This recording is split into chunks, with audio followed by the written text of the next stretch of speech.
জনাব তারেক রহমান বাংলাদেশের প্রধানমন্ত্রী, তিনি যেভাবে স্বচ্ছ সুন্দর সকল বিষয়ে একটা বাংলাদেশ দেখতে চায়, সেই ধারাবাহিকতায় কাল তিনি পৌরসভাকেও আমরা স্বচ্ছ সুন্দর, আমরা একটা প্রশাসক এবং প্রশাসনিক কাজও দেখতে চাই, স্থাপনাগুলো দেখতে চাই।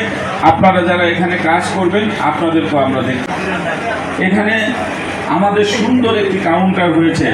আমরা আশা করি মনে হয় ঢাকা থেকে বের হলে গাড়ি যদি পটুয়াখালী পর্যন্ত যায়, আমি মনে করি সবচাইতে সুন্দর বাস টার্মিনাল হচ্ছে এই বুলগাটাই পৌরসভার বাস টার্মিনাল।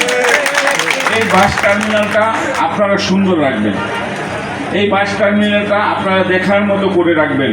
মানুষ যেন এটাকে উদাহরণ দেয় যে ওই বাস টার্মিনালটা অনেক সুন্দর দেখতে।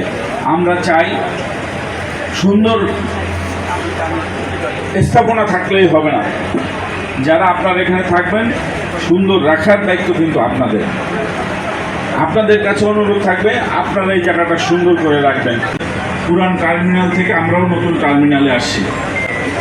আপনারা আজকে পৌরসভার যদিও প্রোগ্রামটা আমাদের পৌর প্রশাসকের প্রোগ্রাম, আমি আশা করব আপনারা যারা এখানে কাউন্টার আছেন, যারা পরিবহনের ব্যবসার সাথে জড়িত আছেন, কারণ যার যার যেই কাজ সেই কাজটা সে ইনভলভ থাকা ভালো বলে আমি মনে করি। যার যেটা কাজ না সে যদি সেইখানে ইনভলভ হয়ে যায় আমরা তখনই একটা ঝামেলার সৃষ্টি হয়। আমার কাছে অনেক মানুষই আসছেন এই কাউন্টারে ব্যবসা করার জন্য, আমি সবাইকে নিরুৎসাহিত করার জন্য চেষ্টা করছি যে যারা করতেছে তারাই করুক। দীর্ঘদিন যারা আছে তারা সবাই পরিচিত, এই কালকিনি মানুষের সবাই পরিচিত। এই কালকিনি, এই কাউন্টার, এগুলো একটা সেবা। আমি মনে করি যে এটা একটা মানুষের সেবা দেওয়া। এমন জন আছেন যার পরিবারে চলে না এই ব্যবসা করে।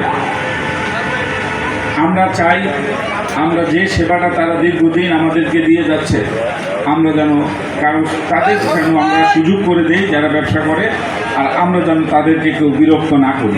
সদস্য এমপি মহোদয় ও তাহার মাননীয় এমপি, ধন্যবাদ বাসের কাকাকে। মানে যেখানে কাউন্টারগুলি নির্মিত হয়েছে এর পিছনের দিকে নিয়ে এখানে সুদূর প্রসারী ভাবে আমি মনে করি এবং এলাকাবাসী মনে করে এর নান্দনিকতা। এই কাউন্টারগুলো উদ্বোধনের সভাপতি উপস্থিত মাদারীপুর প্রিয় উপস্থিতি, আজকে